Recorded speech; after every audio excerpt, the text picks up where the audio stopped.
Holy One, we thank you for the gift of your word, and as we reflect on these things, open our hearts and our minds to hear you. Amen. Please be seated.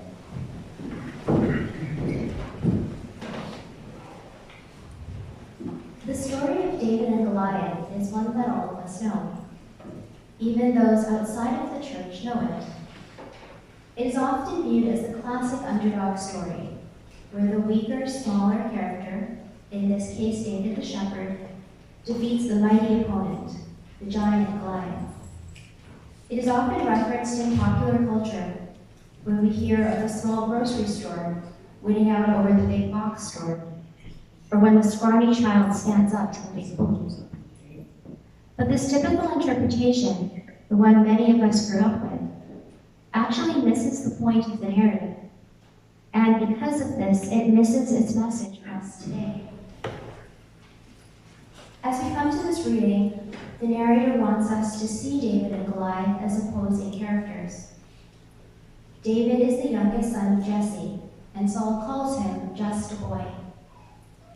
When David puts on Saul's armor that any man could carry, we hear that he cannot even walk in it because he is not used to it.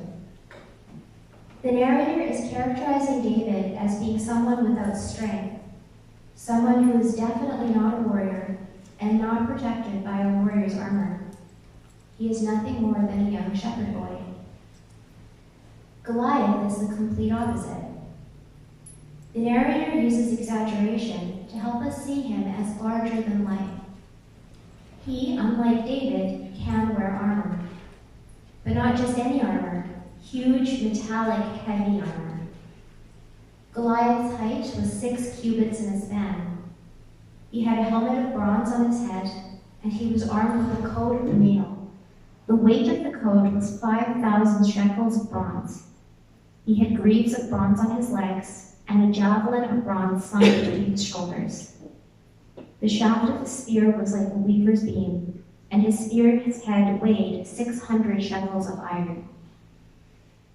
Even if we have no clue what all these ancient measurements mean, it is clear that the narrator wants us to imagine Goliath as being massive and super strong, covered in protective armor. So we have a stark contrast set up between the puny David without any armor on his body and the monstrous Goliath covered in armor. It is small versus big. It is someone without any protection versus someone covered in the epitome of protection. Clearly, on the surface, from what we can see, David is not a threat to Goliath. He is the underdog. But there is more going on.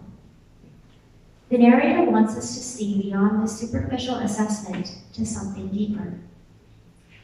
Dialogue is a narrative tool used to focus our attention and reveal aspects of characters that we might otherwise miss. When we look at the dialogue, we see that there is another layer to the scene. All the characters speak, but the one whose words we need to look at is David. David speaks for the longest amount of narrative time, and what he says is revealing. In response to Saul questioning him going into battle, David says, "Your servant used to keep sheep for his father, and whenever a lion or a bear came and took a lamb from the flock, I went after it and struck it down, rescuing the lamb from its mouth. And if it turned against me, I would catch it by the jaw, strike it down, and kill it. Your servant has killed both lions and bears, and this uncircumcised Philistine shall be like one of them, since he has defied the armies of the great God. The Lord who saved me from the paw of the lion and from the paw of the bear will save me from the hand of this Philistine." David, although he has been the one killing animals to protect the flock, doesn't attribute his physical ability to himself, but to God.